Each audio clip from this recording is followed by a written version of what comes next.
Yes. Director Robinson, Yes. Director Leggett, Vice President, Director Taylor, Yes. and Chairman Coe. Yes. Chairman, that's the 2 terms. Thank you, ma'am. Now we go, we get a first and second for the approval of today's agenda. So moved, sir. We got approval for today's agenda. No, we added. Okay, I'm sorry. This is getting complex. Starting off to a blazing place. Okay, then I'll make the motion to approve today's agenda. Right. I'll second the motion to approve today's agenda. Right. With the addition that we've already voted. After we voted to add it to the agenda. So now we're approving the agenda in that format. We have a motion from Director Stone and seconded by Director Odell. Director Anderson, Yes. Director Odell, Yes. Director Stone, Yes. Director Lockett, Yes. Director Adams, Yes. Director Robinson, Yes. Director Leggett, not present, Director Taylor, Yes. and Chairman Coe. Yes. Hearing motion passed to approve today's agenda. All right, thank you. Chairman, may I ask a question, Yes. if it's appropriate? This letter is sitting at our desk. Is this also an agenda I item? was just about to mention this letter. And I want to welcome our union reps here. They left this letter. We're going to take a look at this letter as a board, and we'll get back with them on the answer. They have some questions for us, Right. 4 questions. So we're going to get together as a board and get them the answers they want. Would this go under all of the business? Yeah, that's my question. Is this an No, agenda item? It would go on the executive, it'd be on the executive session. I agree with that. Yes, executive session. So we'll take this up in the exec session today, or are we gonna postpone it for a later date? We have to postpone it. We already have our outline for the day's agenda, and we can't add it. Not to the executive session, you're saying we're not gonna Yeah. add to the executive session? Yeah, and not having read the letter yet, I don't know whether it qualifies for executive session So we have to discussion. qualify based on the questions. Okay, I haven't read it yet. Okay. I mean, it's just on our desk. I see it. Oh, so Mr. Chairman, Yes. I think we just vote on it too, as opposed to resolve. Yes.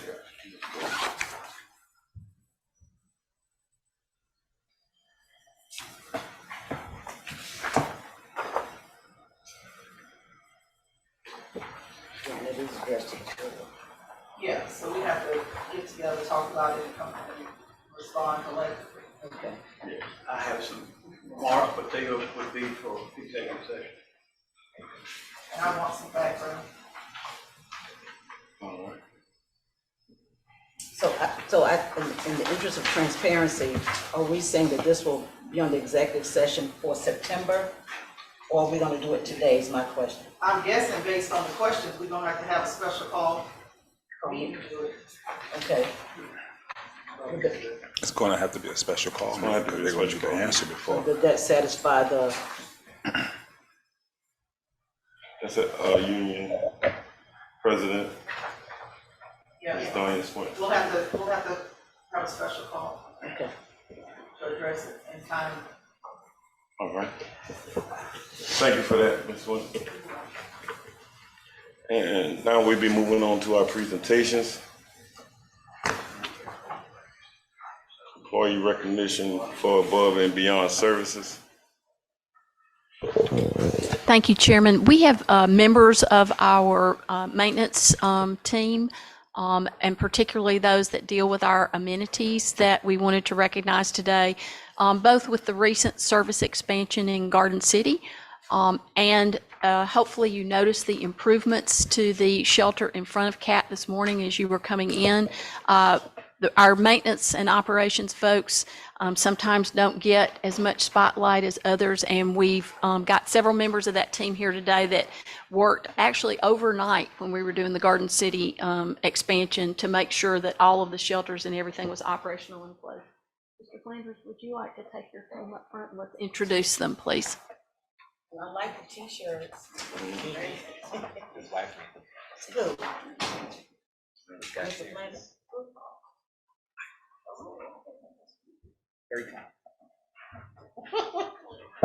Yeah, this is our passenger service group, and they've always done an outstanding job since I've worked for them. They eat, weather, whatever. But this is Pamela Brown, Patrick Williams, Sylvester Barnes, and Terry Brown also worked with them, but he could not be here today. So we wanted to recognize the above and beyond service, and we have both certificates and we have the above and beyond pins for you. So thank you again so much. You are the heartbeat of the county.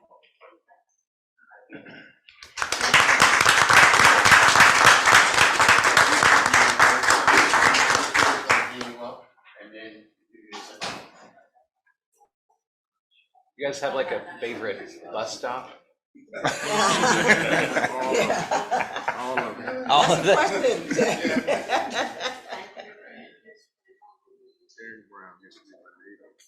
Oh, wait. You scared him away?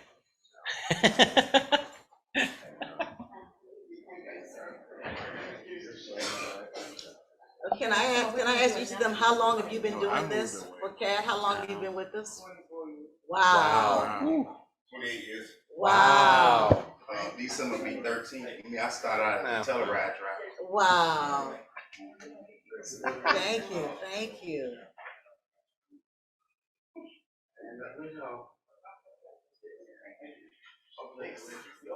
And that's for all of us. Yeah, that's wild.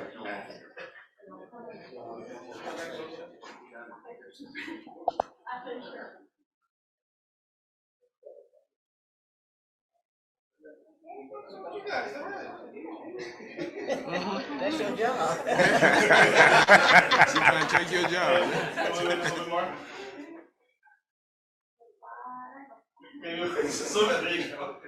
All right, on three. I say cat. 3. Yeah. Tyler Perry Studio. One more time. Big smile. Yeah, there we go. Okay.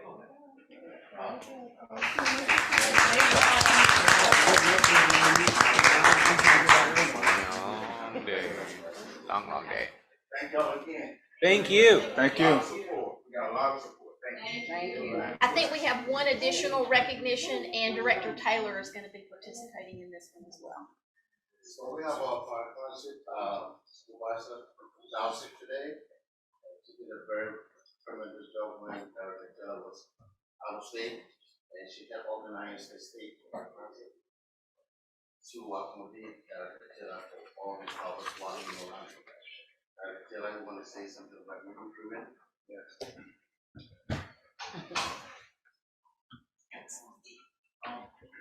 I've known Ms. Freeman since I think around 2004. She came here as a driver, and she's advanced and advanced and advanced. And the only reason why she has been able to advance is because of the great job she did as a driver. I travel a lot with my job, and she always makes sure that my records are sent to that city so I can use the fair transit system. So for me, it's more of a personal recognition than public recognition, just to let her know that she's been doing a great job on getting ready to go to Orlando. I went to Orlando last week, and she spearheaded that also. So wherever I go, I can always use their paratransit system, and I'll get a chance to see how we're going to help this paratransit and Fish Rock. So Ms. Freeman is very, she's been important in my growth of being visually impaired. You always have to feel comfortable. And she's always put me in a position to feel comfortable. So I want to thank her for that. And, she's more than qualified to do what she does, because she does a whole lot on the paratransit side. again, I just want to tell her thank you very much. It's wonderful.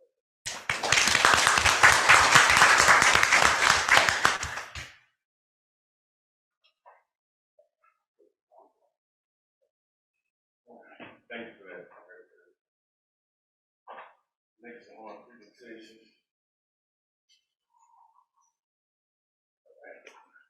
We're gonna go into the marine insurance renewal with Cindy Robinette. Thank you, Mr. Chairman, and thank you to the PAC board. We always appreciate the opportunity to come speak with you and talk about the renewal of the insurance program. For those of you that don't know me, I'm Cindy Robinette. I'm a partner with Sterling Seacrest. Thank you. And our firm has the opportunity to work as Chatham-area Kansas insurance advisor and consultant. We presented the renewal of the majority of the property and casualty program several meetings ago at the date of July. Today, we're just going to talk briefly about the marine insurance liability component. So I'll go through very quickly the renewal recap, and please don't hesitate to stop me if you have any questions.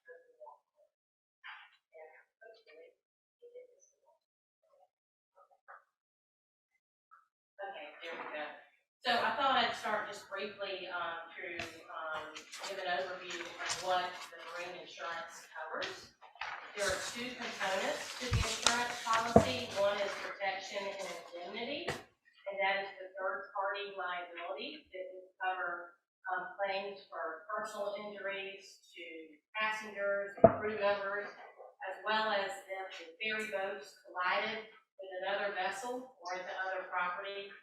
Any kind of third-party liability that results from that is the subject of protection and indemnity insurance. That's one component of this product, and then the other component is the hull, which is damage to the vessels themselves, the physical damage they are involved in that.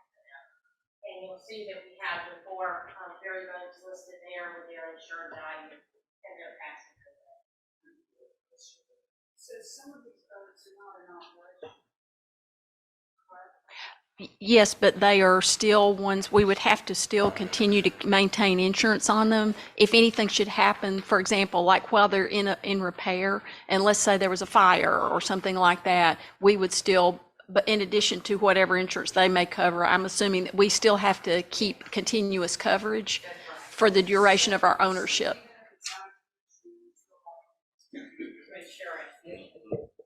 And they are, rather than, I would say a little bit rather than, they're not, none of them are in a state, they all are in, there's several in a state of repair right now, but I wouldn't call them, you know, quote, out of commission. It's like we've not decommissioned them for service, I'll put it that way.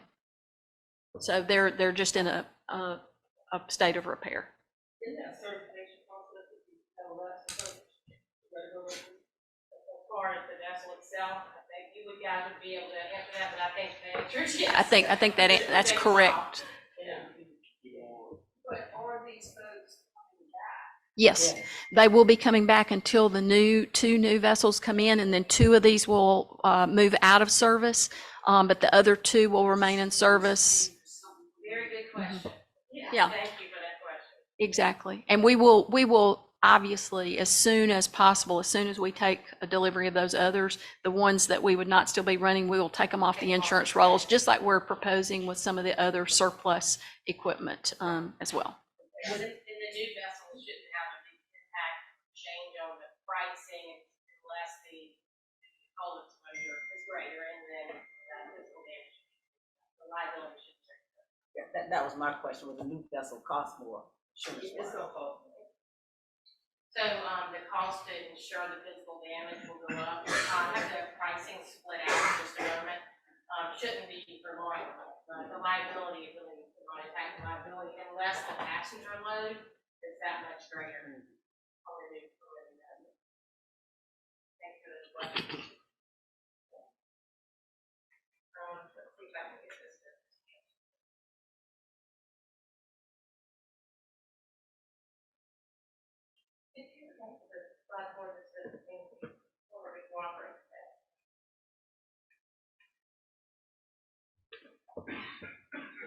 There we go. I thought I'd just give you a recap as well to the claim history. The last 6 years have been very, very positive. No paid or reserved claims open. We've had a couple that just slips and falls, that didn't result in liability. We did have some claim activity back in the 16, 15 years. It still impacted our loss record, but overall about an 82% loss record, and each year we get further and further away from having any claim that improves our story. Here's a summary, marketing summary of the insurance carriers that we went to and what they presented. The primary marine program is $1 million limit, and then it would cover also the physical damage or values on the schedule. Atlantic Specialty, IMU, is the carrier that was the incumbent, as well as came back with the best pricing, and their renewal came in at about a 2% increase, which in this market is considered favorable. And then the excess program, several years ago, CAT purchased additional excess liability limits. We have $10 million in excess limits above the $1 million primary. Not one marine insurer is willing to take on that whole 10, so we have 4 different insurers that each get a 25% position in the program. So it's called a quota share program. And the primary $1 million came in with an increase of about 10%, slightly higher than the excess. The excess came in at 5%. That's reflective of the market and inflation and the likelihood that you're going to have some more activity in that first layer than necessarily. Here's the premium comparison from the expiring program. It's just under $200,000, and the renewal just over $200,000 at about 6.9%. That's really the recap. I'd be happy to take any questions or concerns on the program. If not, yes, sir. Yes, I have a question about the Musgrove. Why is it insured value $2.2 million? Those are the values that the CAT has reported to us as far as the value of the. Thanks. So we just received those values in and make the picture. Would that have to do with the age of that vessel over the other one, why we value it higher? It would age, condition, amount of service hours that are already on the vehicle and so forth, it'd be just like a car. Okay, yeah, but we're saying that particular boat is in better shape than the other. According to that valuation, Ms. Cutter, could you comment on, or Ms. Cutter or Mr. Flanders isn't in here on asset management. The last valuations of the vehicles and the units values, do you have any comment on those? Okay. We can reconfirm that and follow up with the board with some details as to why that valuation is what it is. Be glad to do that. We did work with staff annually to discuss the values and get any updates. Thank you for that, Charles. Anything else? Thank you. Thank you, Ms. Robinette. All right.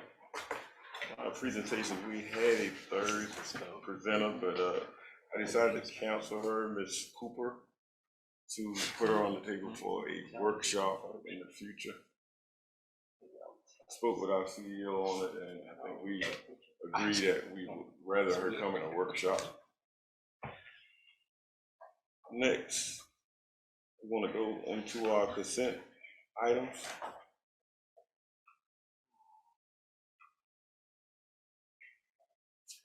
I want a motion and a second on that.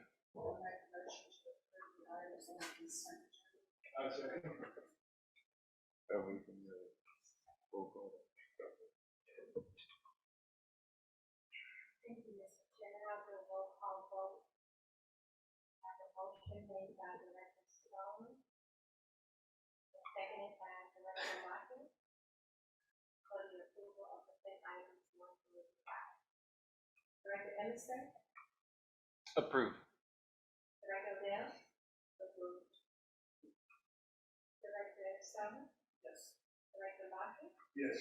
Director Adams, Yes. Director Robinson, Yes. Director Leggett.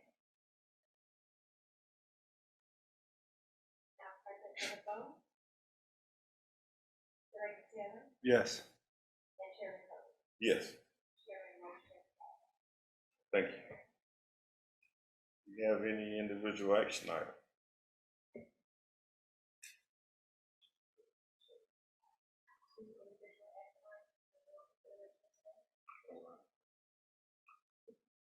You want to go into, that, Mr. Marshall? Thank Can you, I Chair. ask one quick question, Chairman?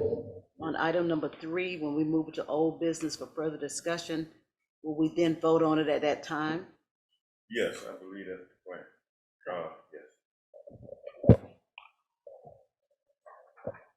So our first item under individual action items is the financial management oversight updated response to the review finding. And I would like to ask our CFO, Stephanie Cutter, to please present that material.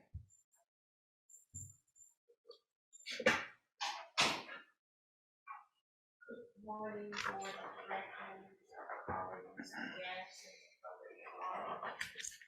As you all know, we have completed the financial management review by the FTA. And one of the findings had to do with the procurement of 3 35 bus electric buses in the the draw was made early 2021. The draw amount was supposed to be 37%. In lieu of the 37%, the draw amount was made as the traditional amount, which meant that there was an overdraw for the 3 buses in the amount of $450,684. I had the opportunity to discuss the resolution with the FTA, and on last Thursday, we agreed that we would resubmit the overdraw in the amount of $450,684, and then they would work with me. They identified this as a grant cost savings. They would work with me on a budget adjustment to return that amount of $450,684 to the grant for us to draw down for a future purchase of an electric bus and or electric bus infrastructure. So that would impact the 2024 budget, give us more money? They would replace it to the grant. And when we make the next electric bus purchase and or electric bus infrastructure purchase, that money will be applied to those purchases. Which may or may not be in 2024. Correct. So, I think we do have purchases planned in 2024, I believe, though. We do have a grant that we can move forward, but whether or not it will. Right. Right. It takes a while to build.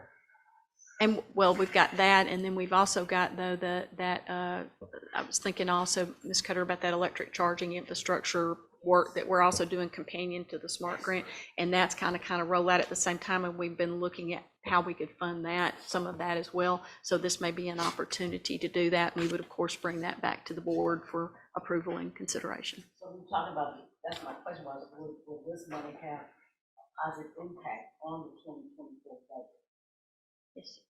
Here again, remember, grant dollars are on a reimbursement Right. basis. Yes. Right. And we cannot draw the money down until we actually Yep. make the purchase in FY 24. Once the FTA approves it, how long the approval process takes, I'm not sure. But once they approve it and the expense occurs in FY 24, then we will be able to draw down that money. so we went to purchase a bus or buses, and we said, FTA, it's time for you guys to pay your share, and that was, I'm gonna try to simplify here, that was 50%. And then they were like, okay, great, and they gave us the money, except they gave us too much money. Well, it wasn't FTA's fault. When the staff went to draw down, the percentage was just drawn down in excess of the grant application. 37% is not the norm. On this particular grant, back in 2020, there were 3 like FTA, state road and highway plus slots. And what happened, they drew down the traditional amount of the grant, and that came out of that, that we recently had. The records were submitted, and this is the resolution to that finding. And the reason for doing it this way, instead of the FDA saying, okay, just use that towards the next purchase, we actually have to clear that FMO report to say, our CAT has complied with all of the findings. So this is the reason we have to do it this way. Get it back, they do a budget adjustment, and they give it back to us and identify it as a project savings to be used on other electric bus and or infrastructure. Ms. Cutter and I discussed yesterday too that while it's a very positive sign of FTA's confidence in us and the relationship in terms of the fact that they were willing to make this kind of an adjustment versus just a straight, correction of the error, which would have just removed it from us or caused us to have to compensate for it. And the fact that they were willing to make this kind of an arrangement, it's a very positive reflection on CAT. And I guess what my thinking is, if you subtract, so was this grant included in the 2024 budget? Let me just ask that. Was it initially included and taken out? This is an old one. Right. So, but the overuse of the money was not identified until the FMO report came out. Well, we knew it had occurred, and when they came to look at the grants and operations as a whole, of course, they had to document it in the report. The team of staff presented all of the information related to the procurement of these 3 buses. So the money that they took back came out of what? Out of money. The money. When you said that they took back and now they're gonna give it back. Chatham Area Transit has to give it back. Right. And they're going to be a budget adjustment. They're going to return it to us to use either towards another electric bus and or electric bus infrastructure.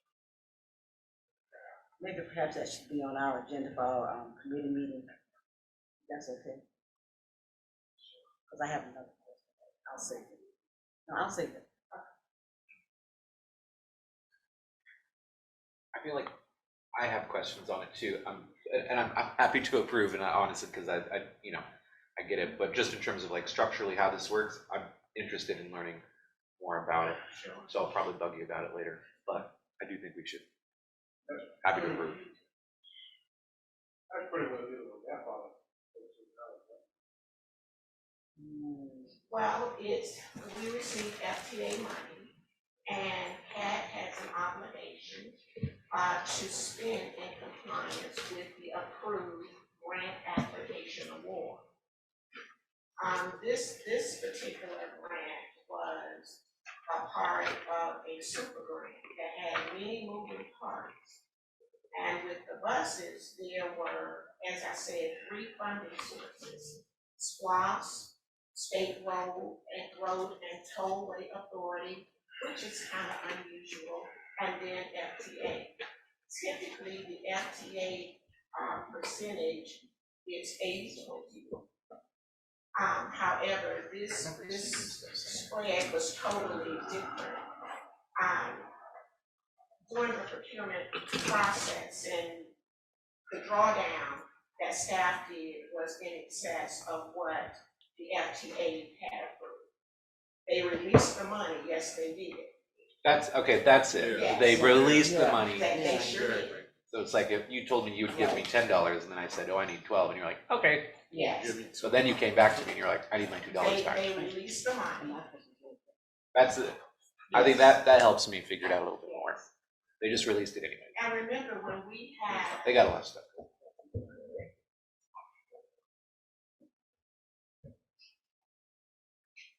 Probably just from our, we got a big budget.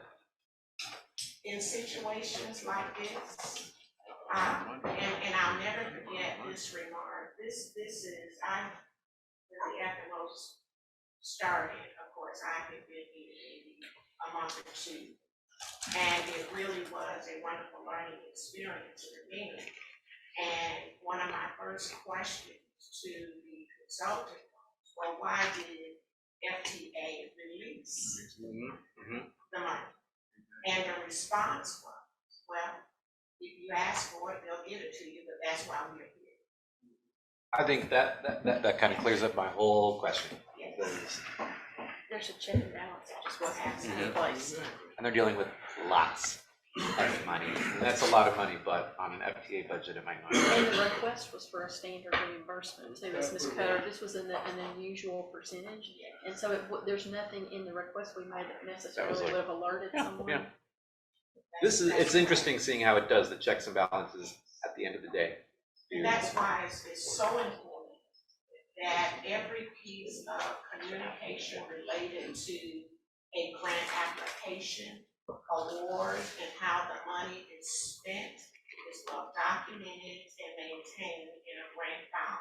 So when they come, you don't have to dig, you just pull your file and hand it over to them, and everything's. Thank you.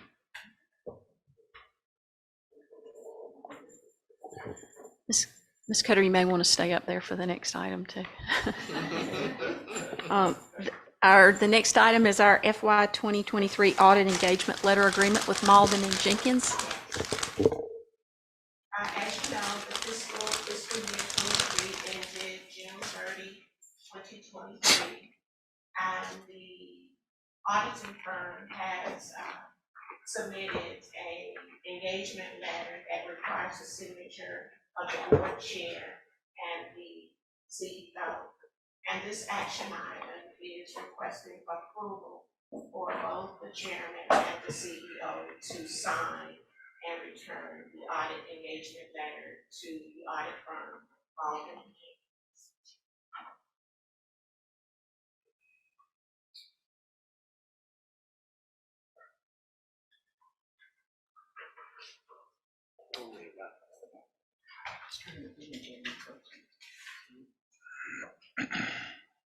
Were we supposed to vote on one and then come back and vote on two, or we want to just wait to vote on all two at the same time? We didn't vote on. No, Did we vote it's on? an individual action item. Yes. It requires a vote, am I correct? I'm sorry. And I move to approve financial management oversight update response.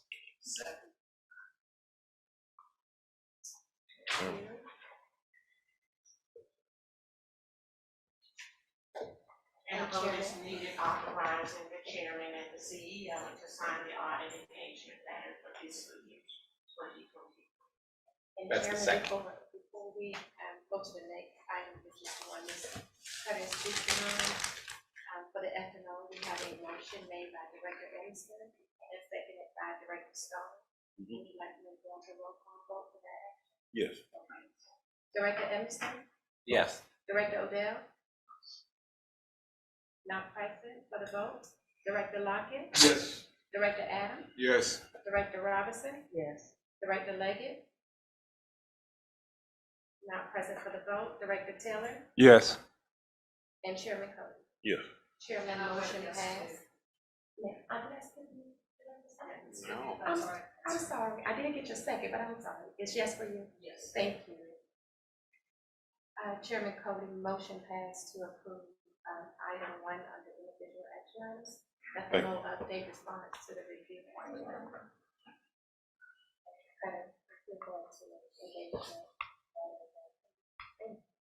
Do we need a motion for this one?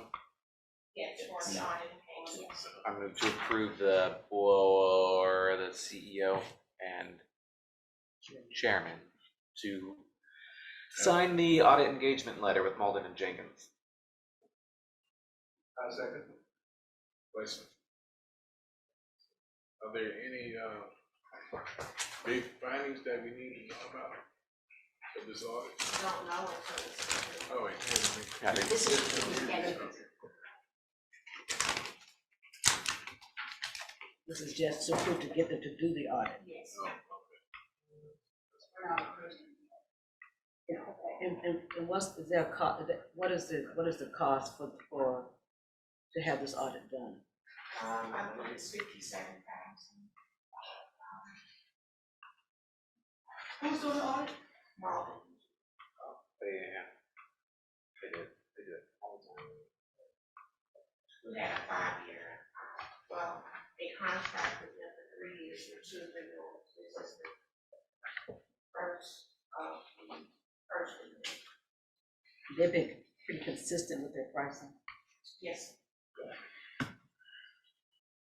Even though they're not the most expensive. That's right. I know.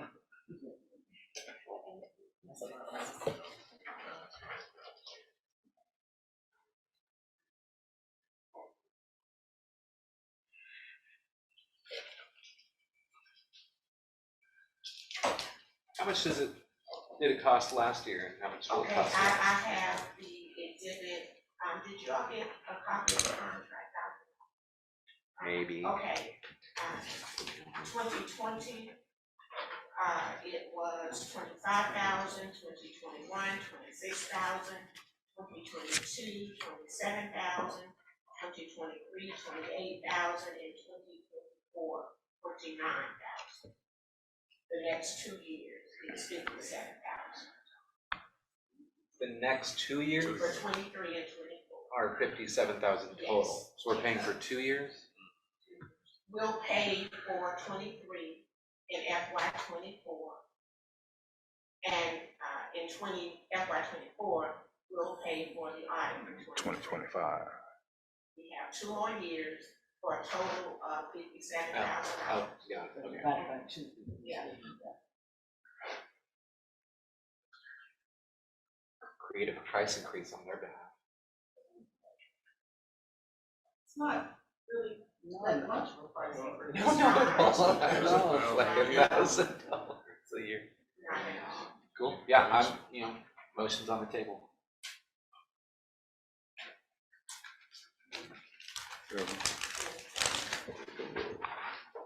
Yes, we have a motion made by Director Emerson, seconded by Director Lockett.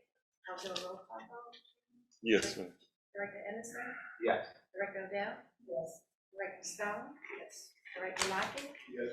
Director Adams, Yes. Director Robinson, Yes. Director Leggett, not present. For the vote, Director Taylor Yes. and Chairman Coe.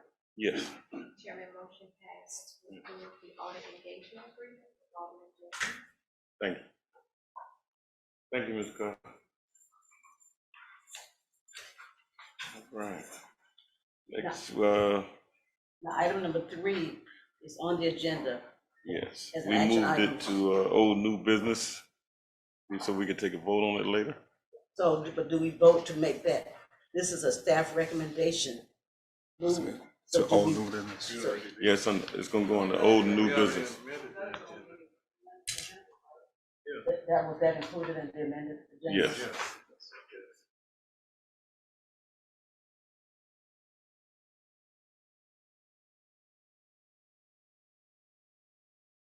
Item, I didn't see what that was. So we voted to amend the agenda.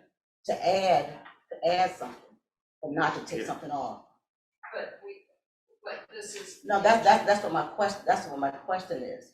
When we amended the agenda, it was to add what we moved to old business, but we did not amend the agenda to accept this recommendation. This was on the agenda, so I approved what was on the agenda. I made the motion to approve Okay. what's here plus the add. You're talking about moving Shane? No, when No. the motion was to approve the consent agenda. So we did that, and then we came down to individual action items, we voted on At the very individual. beginning of the meeting, we agenda, I approved, my motion was to approve this printed agenda with the addition, the add-on. This No. has moving this Yeah, to old old business. and new business. Yes. Mhm. Because it's here on the agenda. The item in question was to add what was requested, not this third item. That was not a part of the motion. So I Yes, think the point is that like it's yes, on we moved it, we this just moved it to, the agenda. old new business, Yeah, we did. so Take we it off. can take a vote on it. Okay, I just want to go on record that I disagree, that was not what was said. Okay, I disagree, and I have a right to disagree. Yes. Okay.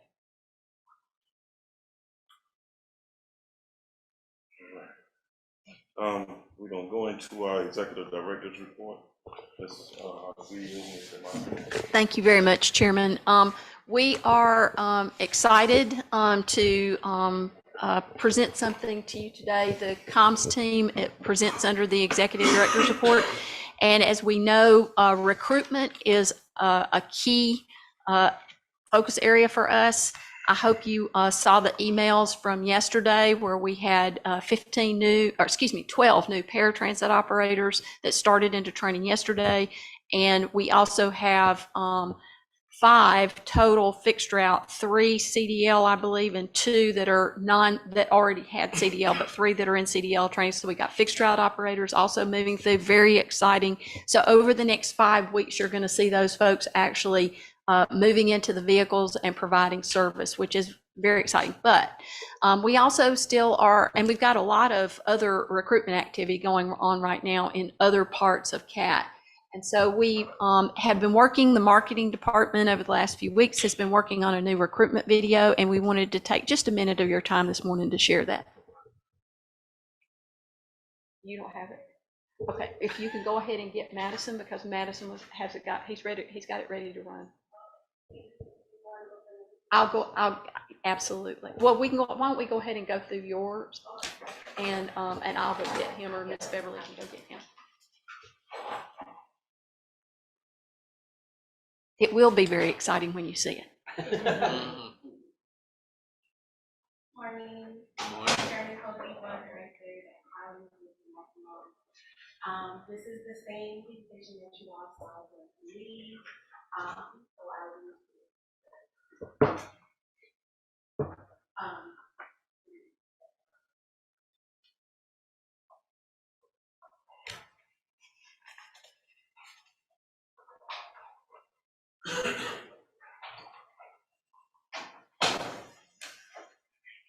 So our July recap for the CAT tracker, we had in July more than 1,600 new users download the CAT tracker, and there are now close to 14,000 total downloads from Apple.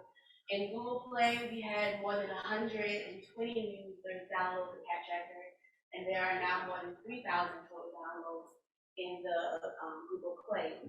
During the committee meeting, Director Robinson had a question about our active users, so I wanted to address that with you today. In June, we had more than 1,800 active users using Android and more than 840 users using Apple.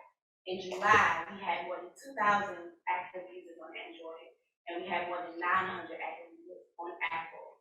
And moving forward, I'll make sure to include these numbers into the report. Hey, that's an impressive number. 17,000 people with the app. That's a very impressive number. But what you just said is that there are more active users on Android phones. True, and I could almost let that make sense if it wasn't for the drastically many more apps that have been downloaded on the Apple phones. I believe with the download, it includes the users who download it, but also take it off their phone. Who deletes the app. Now, I can go back and do my research, and I can make sure that the correct numbers are included in the national snapshot for Friday, but that's what I gathered from. That just seems like everybody, those numbers just seem a little bit off in terms of active, because there's so many more Right. Apple app users. We can go back and Yeah. recheck that. Greg. But either way, that is a very impressive And, number. and again, you think about the age of the passengers, it could be that they're still on Android. Mhm. I Do you would have an still, I Android? would still be on mine, no, my kids made me get an app. Does anybody have an Android? Does anybody here have an Android? Interesting. I think I heard a yeah. Yeah, right? So I think that may have something to do with it. Is it possible to see data in the app in terms of which routes are people looking at the most? It is possible, but we would have to get that information letter. I get this information from Apple and Samsung, which does not have our routes and market more specific. Cool. Very cool. I think the more information we can glean from that could only help. I mean, that's 17,000 is a lot of people. That's a lot of apps. For our service alerts, we still continue to see a continual growth with our service alerts. In July, we saw a 10% increase. Social media followers, we're still working, the marketing communication team is still working on getting more followers, having more giveaways to get people involved with, if you follow us on social media, you'll get this type of thing. So we're still working on that to increase our numbers. In your report, you also got a breakdown of July, our profile visits, our follower growth, our unique visitors, just so you guys can see the breakdown of what we are going on. Social media check-in, the month of July with the service changes that started July 17th, we brought back the Route 11, and we hosted a ride along for the first couple of trips, along with our CEO, COO, ATU president, and the comms team. These were our first two riders on the Route 11 camera. They were excited to be featured, to be welcomed on their way to work or wherever they were. CatCast, we still continue to upload CatCast. Madison and Ms. Faye actually did another episode this morning, which will be released the first Friday in September. We were mentioned about 50 times in newscasts between the 4 outlets. And that's all I have. Any questions? All right, and we're going to get that recruitment video now. Thank you. And you'll be able to see this is a full cat press on this recruitment video. And our comms team did their always terrific job.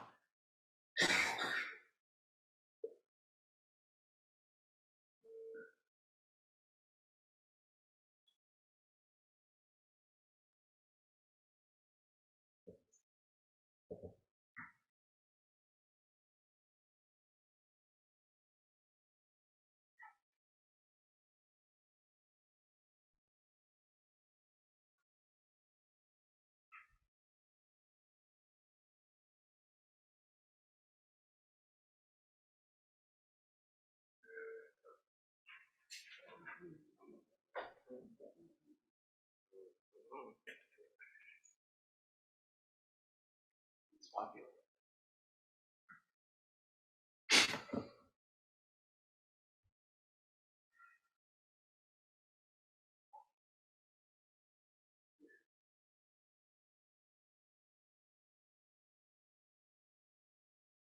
Think of career opportunities at, you might only think of our dedicated professional bus operators. But guess what? There's a lot more. We're analysts and transportation schedulers, ensuring smooth operations behind the scenes. We're the tech team, saving the future of electric vehicles and transportation.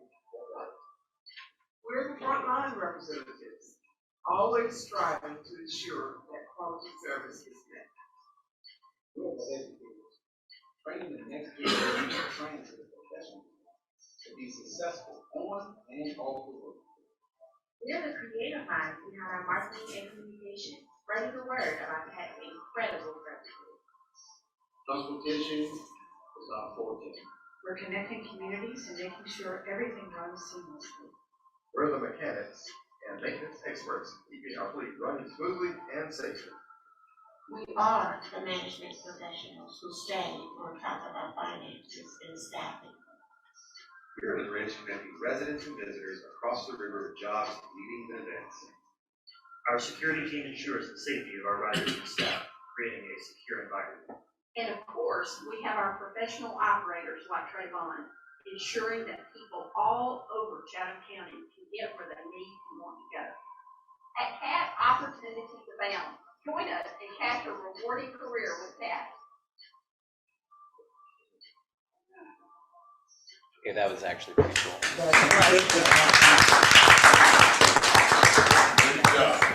So we will be, our recruitment team will be using that as a new tool in their toolkit to push out how exciting it is to be with CAT. That was great. Because one of the things that we learned at after was that we got to show that we are really in the technology world. And that's what Yeah, attracts that came more across. people. And that came across really well. Absolutely. And also just you're right. I mean, so often it's like bus drivers, and yes, we do need more bus drivers. But seeing it in the context of all the support that you have as a driver is very interesting. We need all of those folks to make CAT a success, and we wanted to be sure that we were showcasing the full talent opportunities, especially as we're trying to recruit the new young energy that's out there. They need to think about and see that there's all of this broad spectrum of things careers that they can grow here. So very exciting. Almost as much style as Trayvon. Almost. Trayvon. Damn. I wish everyone has the sunglasses. Yeah. But they can do a separate one. My favorite, one of my favorite parts was at the very end though, when Trayvon's in the bus and he's behind the wheel, and his smile is like this $1 million smile. So no, that was great. Very exciting. Okay, and then for the rest of the executive director's report, of course, you get snapshots every Friday. And if you have any questions about those, and there are a couple of places in there, and I'll be reiterating that again this week, where I'm seeking your input, if you have any, on some particular reporting styles or formatting and that kind of thing. So appreciate your input. We'll turn it over for the service delivery update to Dr. Manny. Dr. Manny, you're capable of doing a video of all your own. I would love that.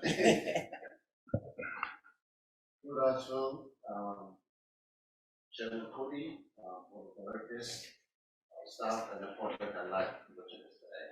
I will be brief and precise in my presentation today. If we can go one quick, I think that the committee will talk about disposal of our buses and why, because they're taking up space. And if we take them off our plate, they also going to save money. I think about $164,000. We present about that, and also not only that, the clever system is being charged per unit. So if all that is gone off from our plate, we save it more. And I think I presented that to you. So I'm going to go today. Going one quick to the call center. And I just want to tell the board what's going on.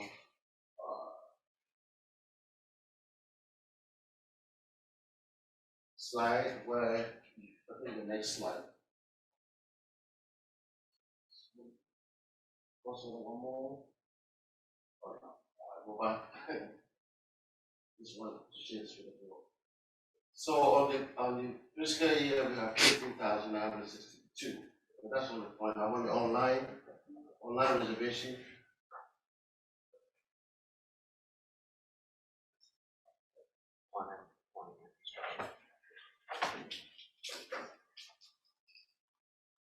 Online reservation for call center.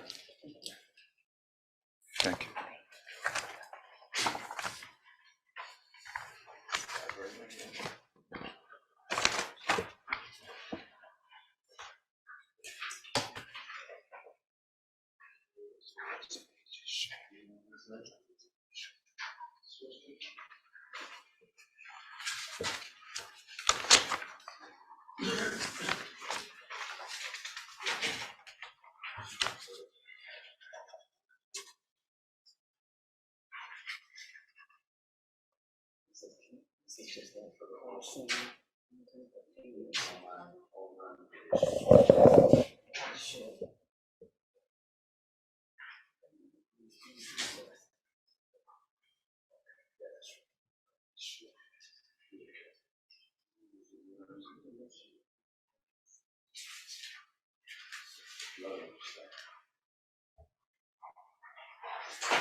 So you can go to the last page of my update.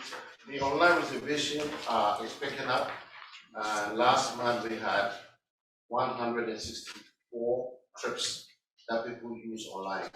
That means we have 63 people that use online for reservation. It's a big difference. I wanted to share that with people. Unfortunately, we don't have that slide. So that means that the campaign and every month that I talk about people should utilize our online service for our council reservation is picking up. We went from 6 people to 63 people. I don't have that slide, so I'm just. Wait, 6 to 6 people were using online reservation to 63 people. That's a very high number. And also 163 trips were all done online. So, every month that we talk about, if the public can stay doing that, that means that it's going to be less cost to the call center. And that's the fact that I'm more interested about. So a little update on my division updates. So we hosted the house, as you can see from the picture. They came over here, why the RECUT, the head group is about cut, and so they decided to come and visit. And we gave them a very nice call, and they ended up with this way about our future projects. They went very well, and they sent me an email that we are also invited to go to their houses. So when that time comes, I will be pleased to have a board member. It's 1 or 2 progress, and I will be doing that. Miss Carter did a very good job, and I just want to give a shout out on the captains. So if you all heard about our new upcoming program called Connect, so we have a funding, and we have to locate how to provide service with that funding. So we did pick up about almost 10 senior citizen homes that I personally went. I was involved with Bob and Wendy. We went out and interviewed them. So what's going to happen is we're going to have 4 vehicles that will pick them up free of charge and send them to a destination that they want, like a Target and Walmart. And this is all over, even including pull-up. So I could share that with the board of the timetable, and we're trying to get this start at least by September 15th. The vehicles will be here, and we might have all the drivers are trained. So 4 set of vehicles will go every day, Monday to Friday. We go to individual area and pick senior citizens up to Walmart, Target, Walgreens, CVS, free of charge, and we'll bring them all back. So it'll be running from 8 a.m. to 5 p.m. That's what the man is saying. They were very excited to see us, and we talked about the program. We did this not only what we want, but based on the survey that we did, where they want to go. So I think you guys had a senior circular required that on board. That one was a fixed route. This one is very unique. We did a survey, asked them, if we provide you a vehicle, where do you want to go? And that's the beauty about this project. And I can't wait to see it started on September 15th. It's going to be a very, very good thing. It brings us to our brand of how we provide service. And it's not even a fixed route because it's running on the hour. We'll be at the building, pick them up, drop them off at the location on the half hour, come back again and pick them up again. We're running on the whole brand vehicles. So I'm excited to share that with the board and the public watching us. And again, thank you, Mr. Shada, for finding this trying to do what Francis is supposed to do, provide service for people that need it. And I'm glad that we're doing that. On the training part, my CDA training campaign that I've been talking about kickstart last month. There was 4 candidates, and one of them won't sign the legal document and he provided us. And you have to sign, we give you training and you stay with us 1 year. One of them had a class A, and to get a B with a P endorsement, you got to go through the whole process. So when it came time for me to sign, there were 2 of them. The lady said, I'll stay. And the guy said, I won't stay. Meaning, if we didn't have this program or these measures in place, we would have trained them free, get the CDL and walk away. So, if you sign that, that means at least you committed to be with us 1 year. Because it's very costly, 7,000, we charge you 4,000. If you leave before the 1 year, you will have that money. And anybody that want to stay with us 1 year, of course, there's only I can do sign it, so. But initially, weren't we talking about a 2-year commitment? Yeah, but legal advice that at the state of Georgia, we can't do that, so. That was what I was pushing for, I didn't want to do that. So, yeah, that is going well. We got 10 people, most likely 10 for the next class, CDL class training. Now, mind you, they don't have a CDL, they all have regular license, they get a permit, a thing, driving record, and of course go through the whole HR process, and then be in the program. So the next class is August 28th, and we are anticipating that we might have about 10 people in that class. If we can keep doing this 10 at each time, right now we need 40 bus drivers for the first round. With all the places we want to go, we can move forward with that month. So I'm more pushing this agenda aggressively, and it's working. And it will also help when we institute more training. Oh, absolutely. I mean, this is like a start of that. Aimed at a specific audience rather than a zone, but absolutely. Very exciting. And I thought I would be the first one to share this point. I think everybody knows that we had 12 drivers came in. Monday, this is the highest we've ever seen. And with that 12, if they all go through training and stay, that will make our transit full stop for the first time. And I am so happy. And with that also, our transit 10 vehicles are coming in. This time we decided to diversify our fleet. So instead of all electric, we went 10 gasoline vehicles. We're gonna be here September 15th. And I came with that joy, I probably might be dancing all around. We're gonna have our transit all staff, and we're gonna have almost 80% of our fleet all training. And that'll be exciting. And the public will see a better system on our transit side. In addition to that, I'm also separating paratransit from patrol. So paratransit will have their own command center. So every call related to paratransit doesn't have to go through the command center that we have now, whereby fixed route and paratransit are talking over each other. And so I'm taking paratransit all the way to their own facility, and every call for paratransit will be taken care of. Where's my vehicle? I can't see my vehicle. The paratransit staff managing all reservation and dispatching vehicles. So that will make our system much better. And also we're gonna have somebody on a fixed route monitoring every bus that leaves our facility to go to regular line. They can even zoom in and talk to the drivers. We're gonna call that bus communication center. And this idea came from Mada when I was driving the bus. And it's a very good idea. So currently, if a driver calls in, he goes to dispatch is on call, trying to fill work, that driver have to wait a long time. And if anything is happening before they get the call gets through, it's too long of a time. So we're gonna create zones and put supervisors in zones.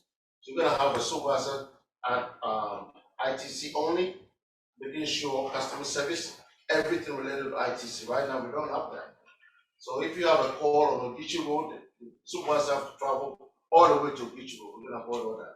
We're gonna create zones. So the 17 will be a zone where a supervisor will be at Ogichi Road.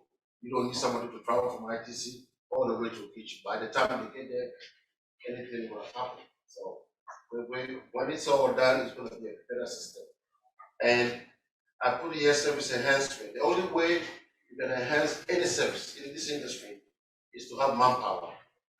The FDA requires 10% or 20% extra work. What that is you're gonna have to have people sitting, just waiting for anything that happens. So if I take a bus out, I get called out, I'm sick of something in the family, I have somebody there waiting to relieve you. The FDA is doing that so we don't have service interruption. When we full stop, we're gonna bring that back in. Currently, we have 2 people on this robot. And the requirement is at least 10 to 20% of your population. So 2 people, if 3 people call out, and I'm on the bus and they say something, I can't even leave.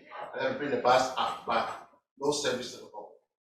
So we're gonna do that, and also we have to monitor our KPIs. We set a KPI, we want 70%, all this is have to be monitored. And if it's not, that means we don't meet on our KPI, we have to find out why. Why are we not on time? The only way is to monitor the KPI.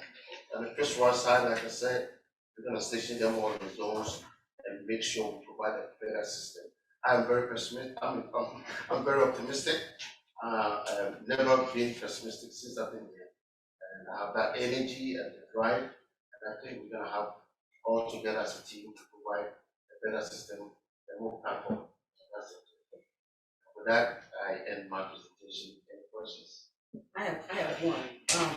When we talk about enhanced service enhancements, I want to ask a question about the downtown shuttle that's going into Collar Village and Cloverdale. I happened to follow the bus as it made the round from, I think it's Eleanor Street to Cloverdale Drive. There are no stops there. That bus is not stopping, the shuttle is not stopping, it's just going straight through, back to, Gwinnett Street, Yeah, we have had, East Styles Avenue. yeah, we have had few complaints, and we're gonna go in the field and see what between that, where should we put stops. So when we did the extension, we should have also factored in bus stops. Right, but I mean, there's no stops, and Yeah. I mean, the buses is coming through there, but it's not stopping. Yeah, because when we did that extension, we should have also factored in stops in between. But it's just no stops. To piggyback on that, it doesn't, the stops don't happen on Audubon anymore? In Cloverdale? The stops don't happen on Audubon in Cloverdale anymore? Well, it should be, because what happened is that when we did the DOT extension to go to the other side, we should also be mindful to put stops in there, so now the bus is just going straight through. And like I said, we have had, thank you, Dr. Robinson, we have had so many complaints. So me and David, John is gonna go there, basically see where to put stops in. The VRA is our consultant, and Jim Rich is aware of that, and we do work on it. It should be ASAP. And the only reason why I did that, because we were talking about how we were servicing the community. And when I went out there, I didn't see where we actually service, we run on a bus. Yeah, we're just going straight through, Yeah. and that's service. Okay, all right. What about south side? Where are we at with putting the shelters on those bus stops for the south side? So the Abercorn hardly has any. And Abercorn, where Montgomery Crossroads is, and near Savannah Mall are a bunch of women with little kids trying to push strollers on grass and no sidewalks. And they're standing like in ants.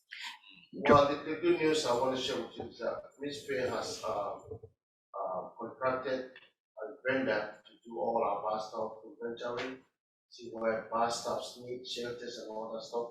So that is ongoing. Ms. Fair, you want to talk about I think there's two things here. First, for any of the directors that have specific comments, whether it's Abercorn or anything with the Carver Village, Cloverdale area service, we will get you the specific answers of where stops are, or if you see areas where there's problems with the existing areas for stops, if you'll let us know those, then we will make sure that information either goes as a part of WRA's completion of the COA TDP work, which is where that would be sort of housed, or as Dr. Manny mentioned, we have just started and we'll have it complete within the next 6 months. We've got about 1,100 bus stop shelters, benches, all that sort of stuff, about 1,100 stops throughout Chatham County, and we're doing a complete inventory. What we've had is we've got a spreadsheet, but the spreadsheet is not up to date and it's not embedded in a GIS layer where we can actually use it to manage our assets. And so the focus of this is to look at, create an actual asset management tool for us that's comprehensive and includes all 1,100 stops throughout the county, including their current condition, what amenities they have, what they don't, so that we can start to bring forward to you to vote on as a board suggested improvements, and because we'll have to do those in tranches over the next several years in order to eventually touch every single shelter in the county. But if you have specifics, and I heard yours for sure, and I'm hearing you about Abercorn, I want to be sure we get those today. So we make sure that we get that to the right staff person here and to whatever right work is ongoing to make sure that that gets addressed. Have we did any more work with talking to businesses to pay for shelters? Like this, we talked about like a public-private partnership, like the shelters in front of the car dealerships, where they might grant them and help at least lay the foundation.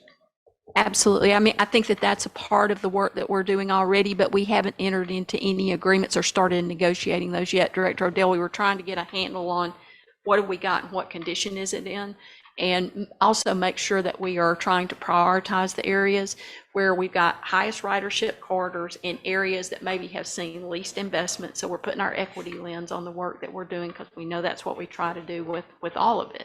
And so we haven't started those kind of partnership arrangements yet. And I want to be sure that we put a proper sort of business arrangement around that you all agree to, so that we know who do we want to engage in those kind of partnerships with, what if any kind of content parameters, if there's anything beyond what is current CAP policy that you might want to address and so forth. So we will do that, and I appreciate you bringing that up.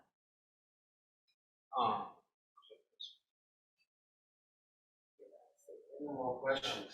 Yeah, I think I reached out to you about, there was some confusion around the dot stops for the Forsyth dot shuttle not matching up with what's on the CAT app on Google. And then also the neighborhood association, the Thomas Square Neighborhood Association, which is on the bottom end of that area, they reached out and they're interested in seeing if we could get trash cans put near the stops because there's trash that's accumulating.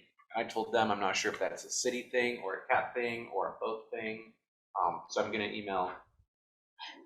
You had sent that to me, Mr. I haven't sent you the trash complaint from the Actually, neighborhood. somebody had sent that though. Yeah. And Mr. Flanders was looking at that to make sure that those were our trash cans, trash receptacles, or whether it was something else. So that's being looked at, but I would appreciate you reiterating that because that'll just put another.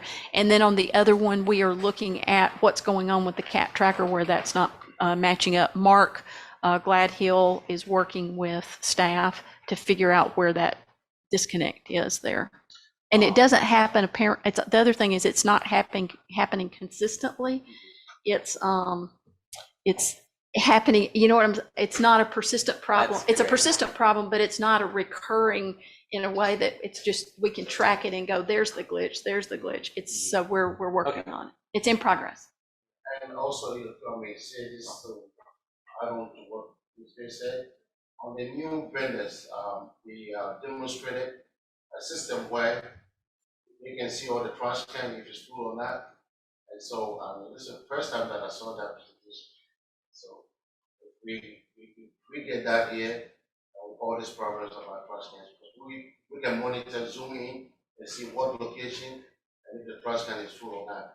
And this person The demonstration that we saw of the GIS layer that they had done for another transit system was really extraordinary, as Dr. Meany just described. There will be ways that we can literally click on a stop or a particular asset and see it and know if there's a issue there that needs to be addressed and keep up with what routine maintenance records are, stuff that we need to be doing, and we just haven't had the opportunity or the right tool to do it in the past.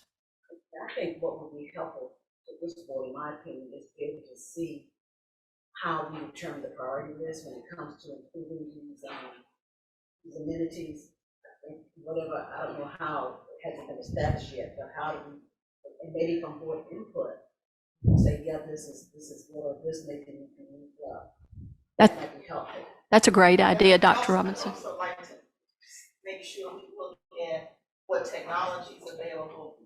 And, I saw some new stop designs that had solar power. They had solar panels on them, and it had fans that ran off of the solar, and it had lights that lit up everything so that it wasn't so dark. So. And we do have some limited solar lighting in our shelters now, but it's not expansive or throughout our system. And that is one of the things that we asked for this this inventory that we're doing now and the forecast of what needs to be done and so forth to include. So, but I think that both of your suggestions are very good to make sure that we bring that back. There's 3 planned public outreach meetings associated with that inventory work. And so we'll make sure that one of those incorporates board input as a part of that, stakeholder input, in terms of how that prioritization schedule goes. So. And I was very interested in that one, in the fan, so that those aren't just little hot boxes. Absolutely. And I think the Well, idea, that's what shelter. Black people, we have and I think the idea of lighting would be really important, because we have these time changes in dealing with college students, you know, that have to sit out and wait for a bus. I think the lighting part at night, The lighting, yeah, that, I really wanna look at the solar lighting. yeah.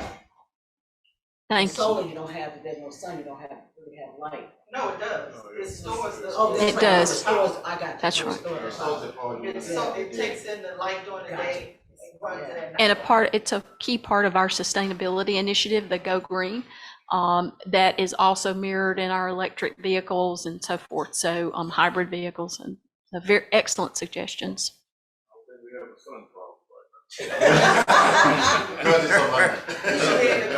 At least start storing it up now. And I wanna make one comment to you, is that, I don't like what I feel, now I could be wrong, but I don't want you to feel rushed. You know, because what you guys bring to us is important. So I don't want you guys to feel rushed, you know, to get through whatever.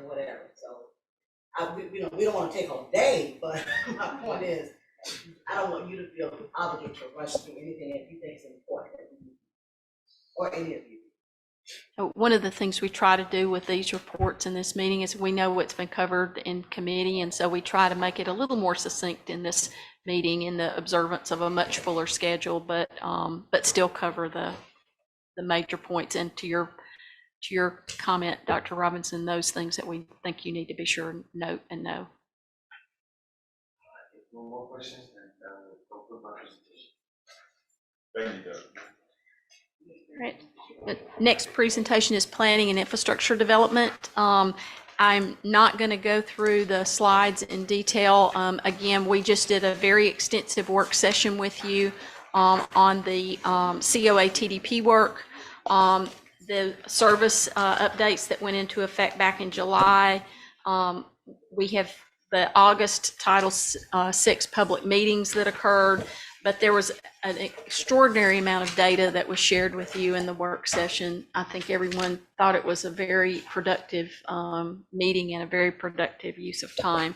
So unless there's any particular questions in planning and infrastructure, we can move on to the finance report. Where does this go? This is nice. So that is each of you today received a copy of the Master Transit Plan Executive Summary, and you also received a copy of the full document. We will tomorrow then follow that up with distribution to the MPO members with the Executive Summary. We're starting to provide electronic versions of these documents to some of our partners like the MPO. The MPO is going to be using, for example, the full report, the 2050 overall transportation plan update that they have underway currently. This will be the transit component of the metropolitan areas transit plan or transportation plan, and then we'll also be sending it out to our full legislative and congressional delegation and so forth. So it's starting. We wanted to get it to you first. And then, and I think we've already sent it to you electronically as well, but this is the print copy, and we'll also be sharing it with the county commissioners. Although we've got fair coverage here with that, and then we will also be getting it to the city councils. So, what about, can we get it to the other municipal? Of course. Leadership too? Of course. That's very nice. It is.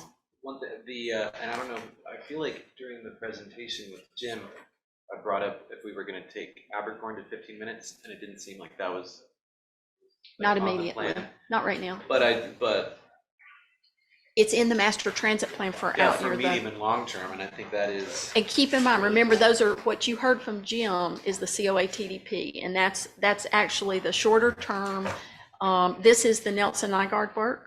That was that team that led that. You've seen them over the course of the last several months too. But that COA TDP work was fully coordinated with this, but it sort of nests within it, if you will, and it drills down to routes, stops, drills down to that level of detail, where this is intended to sort of set the framework for how do we want to grow and where do we want to grow and what kinds of services do we want to include and so forth. So, but we were very proud to provide those to you today. All right, if there are no other questions, Ms. Cutter, the next report is the finance report.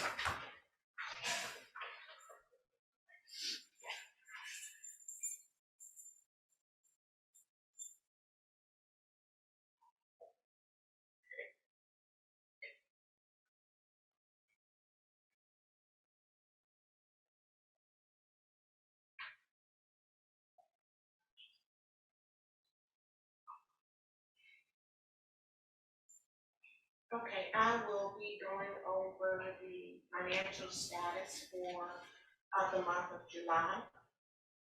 On the first slide, this gives an overview of the different account balances, operating, payroll, grant, and our investment account. And it also reflects upon the grant dollars that we actually received during the month. As you can see, CAD is maintaining financial stability in preparation for any cliffs that are anticipated in the future. Our revenue by category is presented accordingly.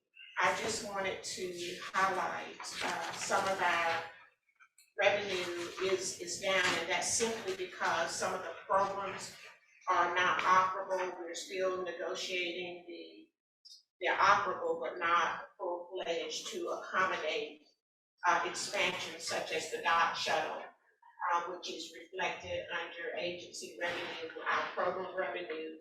That's our agreement with the colleges and universities. Of course, our transit tax, that is straight line over the year, and it fluctuates with low and peak periods of transit collection. Our grant revenue, our drawdowns are reflected in that straight line over the year as well. Our interest, that's mainly for the Georgia One investment account. It continues to do well. And the other category is really the Greyhound lease, which is still under negotiation.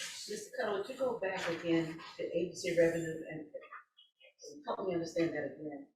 Okay, your agency revenue is the revenue from Chatham County for paratransit services, right. City of Savannah, Dock Shuttle, those type programs. Mm-hmm.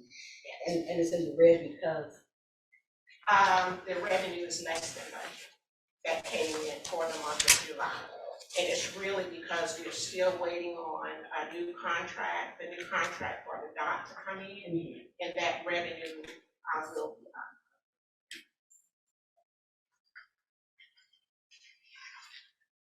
Our transit tax collections that we received from Chatham County for the month of July total $179,176, and it's presented by category. Wait, can you go back to that one? So I don't know if I've seen this one before. So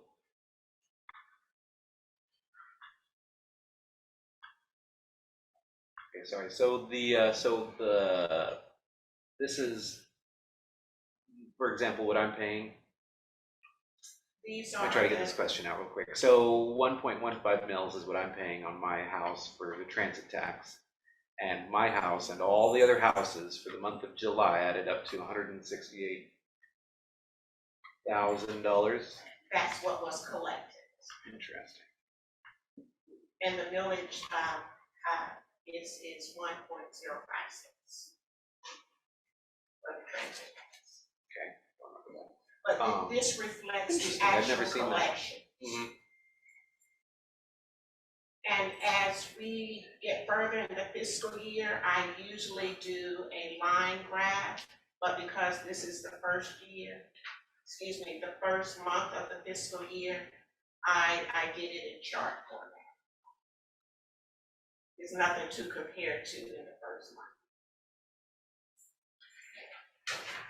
Our revenue by category, transit tax is the largest percentage, followed by, of course, grant and paratransit revenue. An overview of our investment account. We started the month at a little over $8 million. Our interest for the month, $35,734. Our balance at the end of the month, $8.1 million. Our expenses by category, no surprises here. Salary, wages, and benefits make up the majority of the operating expenses.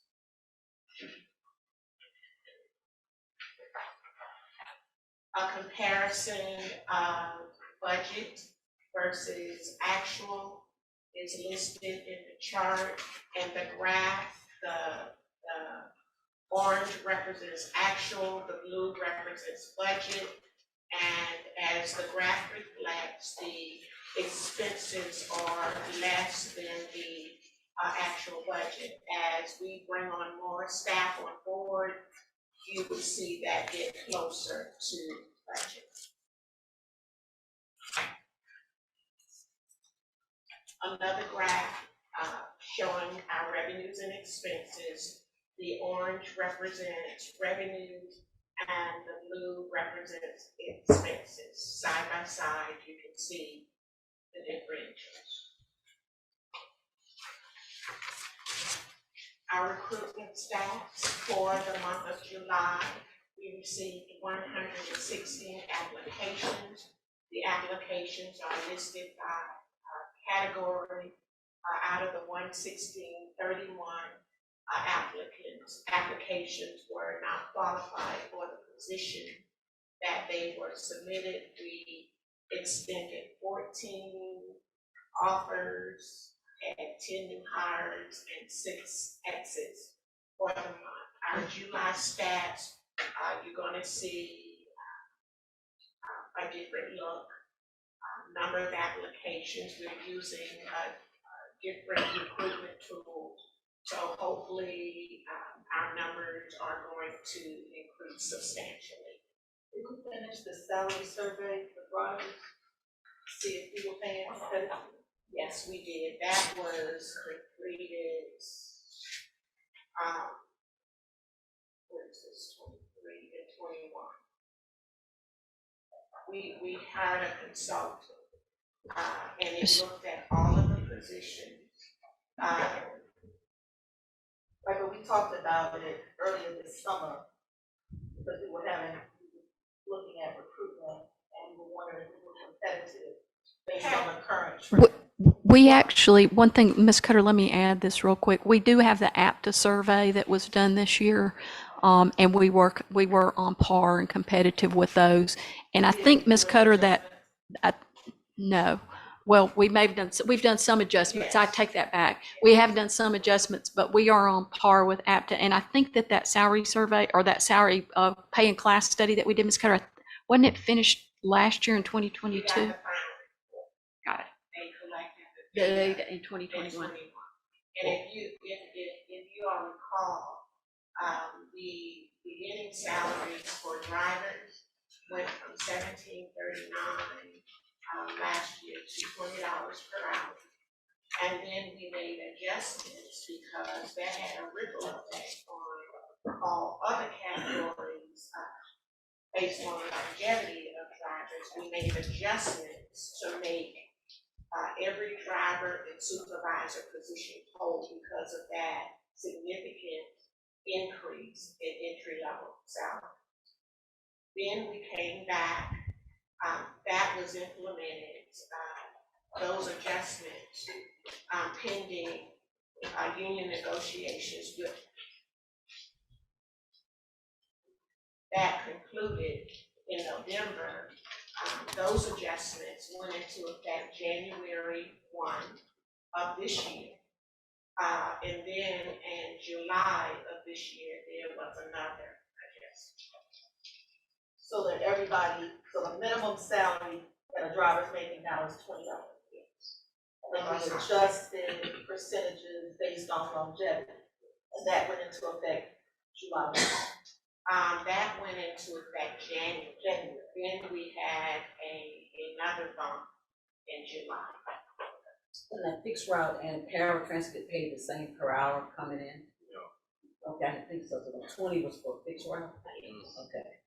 Paratransit gets what? Paratransit gets what?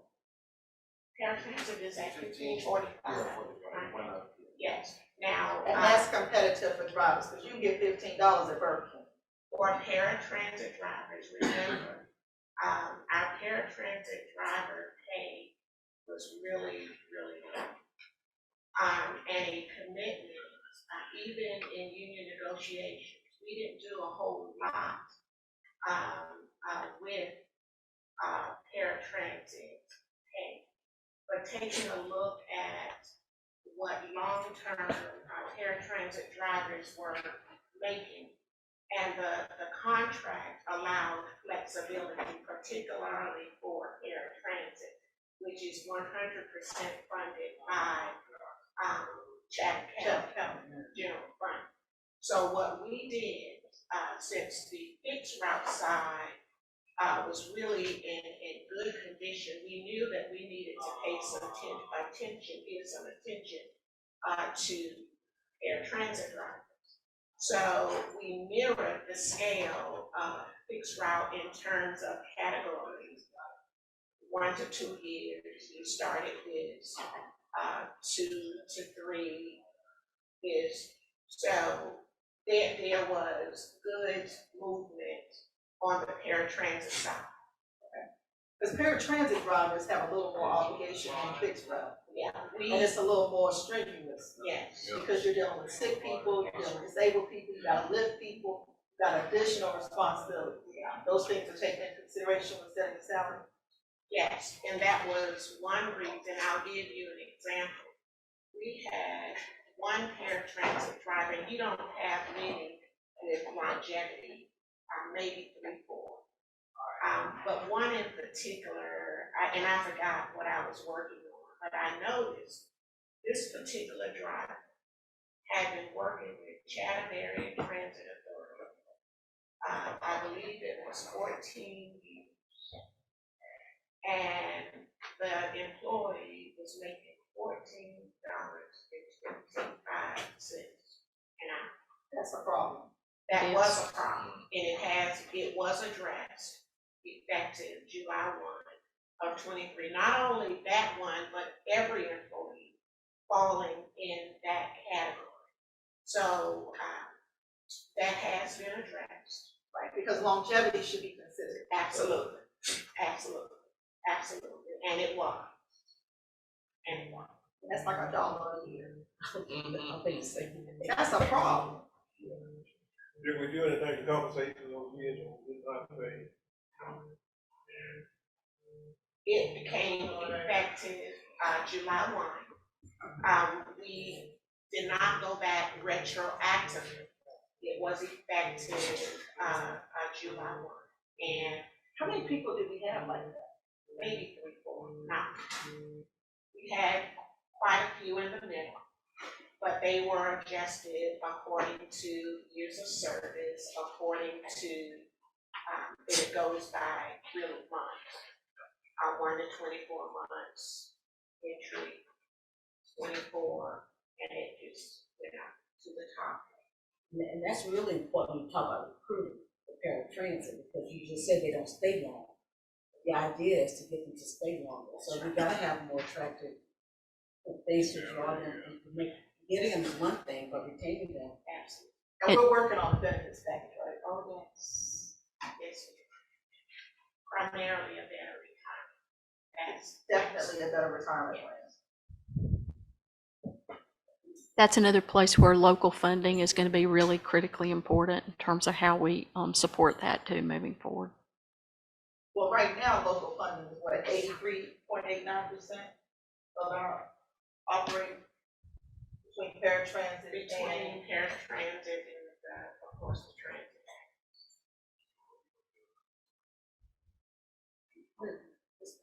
If I may, on the executive line where you two qualified, two office extended, one new hire, is that other person the one that's gonna be coming in October for planning? Yes. Okay. So each month, or up until October, we'll see that one that's, yeah. I think Mr. Massimo is interviewing now for planning manager. I've got two interviews in planning coming up, and we also, the Smart Grant Coordinator position, that one just got filled. Yeah. Where are we with the office reorganization? Aren't we supposed to have some movement and all of that? The office reorganization is substantially complete. Physically.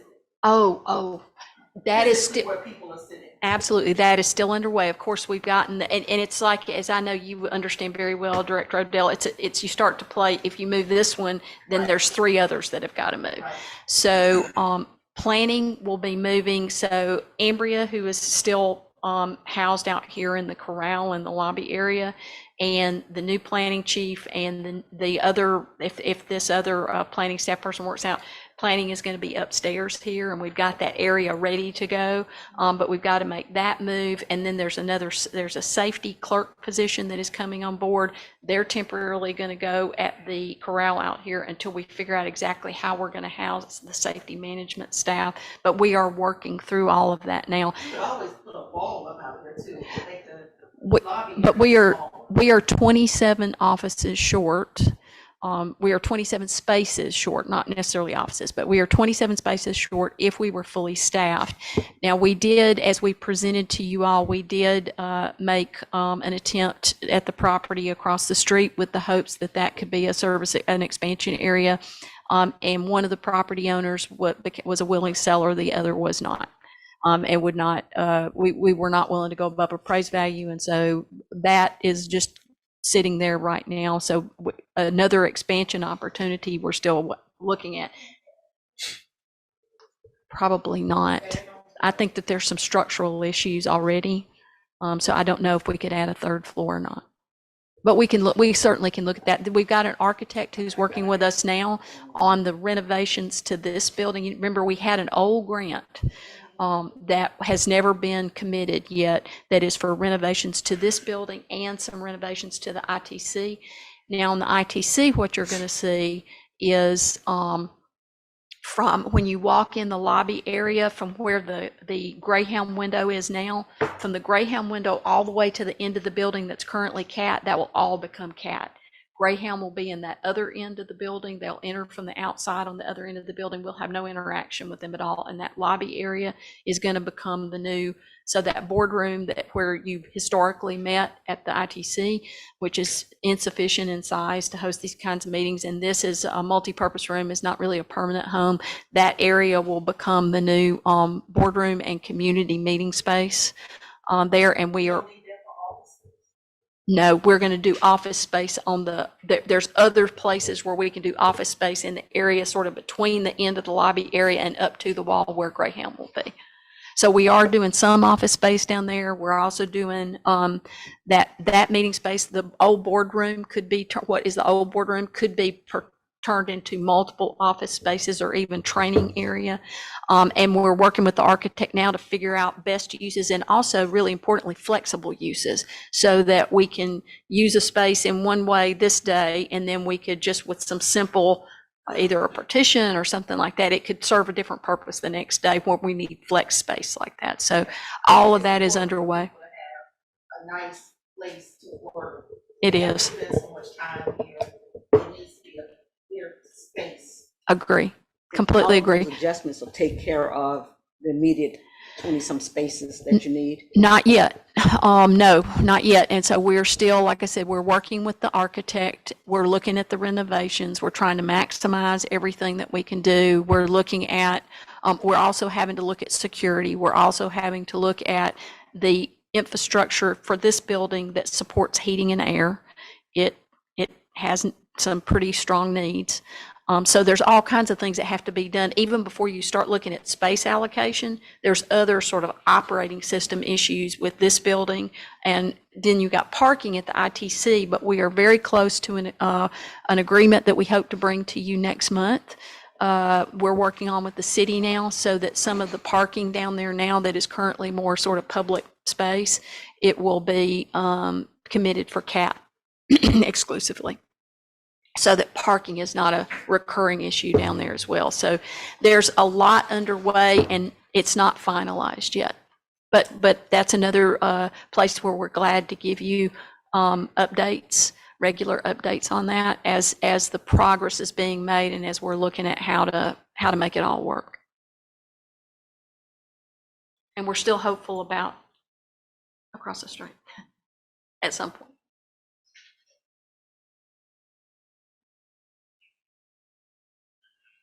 And you all have your agenda for the action items, the legislative advocacy services, federal and state, audit, engagement authorization, and the economic.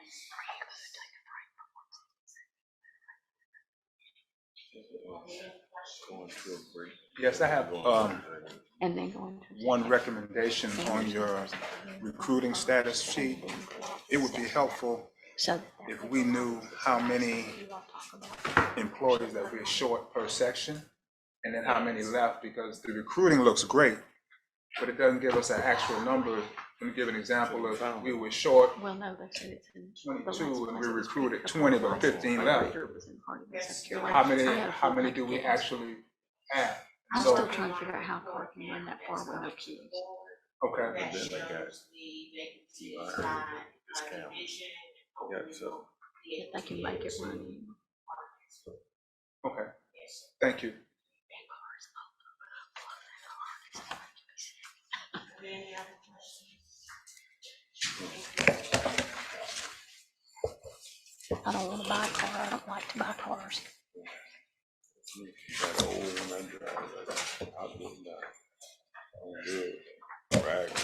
Mr. Chairman, can I get a copy? Thank you, Ms. Cutter.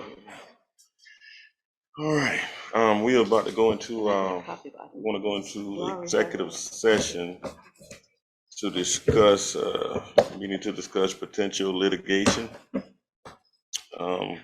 pursuant to OCGA 50-14-21. We got two of those we are going to go into executive session and discuss. Before we go in, we're going to take about a 5-minute break and we can get lunch. We can do lunch. 10-minute break. Thank you. Thank you. All right, thank you. I'm gonna go. All right. Make a quick phone call. Can we take a motion in a second to go into executive? All right, Beverly.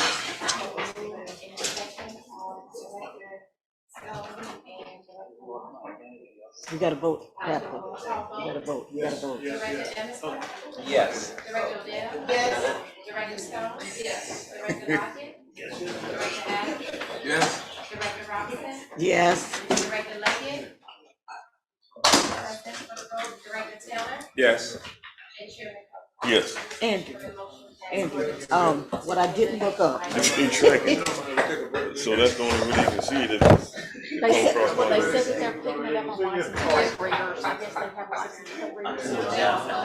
I know, what is that? So. I tried to look, I meant to look it up and I forgot. I think I looked it up. It's the Georgia. Yeah, it's the Open Meetings Act. That's right, yeah. Exemption to discuss legal advice. Okay. And, 'Cause I normally look it up. I think it's both one and the same. those are the same, it's the same section, yeah. so they're both legal advice. Like I said, I So don't know. we're gonna make two presentations. The executive session first is back to you like. We coming back from executive session. I'd like to let everyone know there was no votes or actions taken. We'll be moving into our old and new business. We want to get a motion and a second to vote on our legislative advocacy federal services contract award. I need a motion and a second. Just Now, to now we want to do share these separately. separately. Yes. Yeah, we got two. Yep. Three. No, with. Three is Hyundai. Now, the legal advocacy, federal services, and then the legal advocacy, state, local service. So we're gonna vote on these two separately? Yes, separately. Needs to make a motion. Mr. Chair, make a motion to reject all RFP proposals for the federal services contract award. Do I have a second?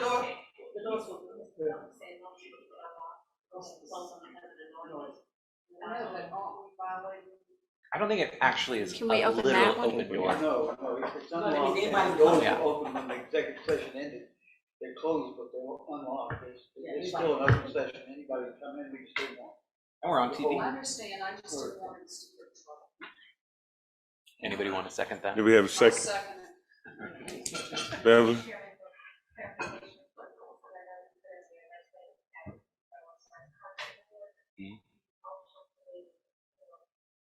Staff recommendation to reject all proposals for state or federal legislative advocacy.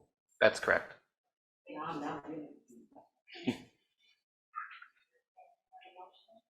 Yes. I'll second. Yes. Director Emerson, Yes. Director Odell, Yes. Director Stone, Yes. Director Lockett, Yes. Director Adams, Yes. Director Robinson, No. Director Leahy, not present, Director Taylor, not present, and Chairman Cody. Yes. Chairman motion. All right, thank you. On the legislative advocacy state local service contract award. Chairman, for that motion, it will be the same as well, to reject all proposals.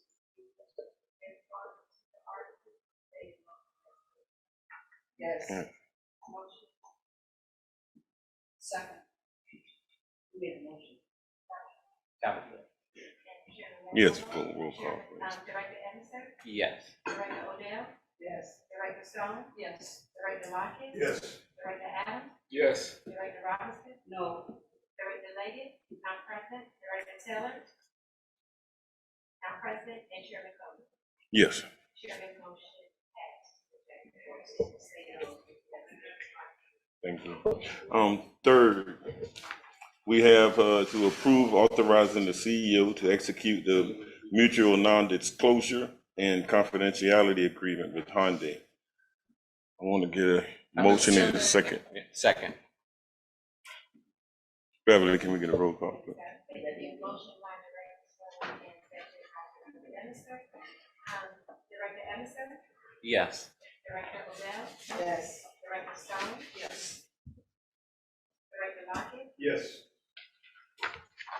Director Adams, Yes. Director Robinson, Yes. Director Leahy, not present, Director Taylor, not present. Director Stone. I made a motion, so yes. Okay, thank you, Chairman Cody. Yes. Chairman motion. And just a quick note on this, our next meeting with Hyundai is on Friday. That's And exciting. this is about the fifth one, so we're getting closer and closer and closer. So hopefully we'll have some really good, exciting news for you soon. And now they can tell you all of their secret magic. They can tell us all the secret You stuff. can't reveal Yeah, everything. but I'm like, I want to know so bad. Okay, Cliff.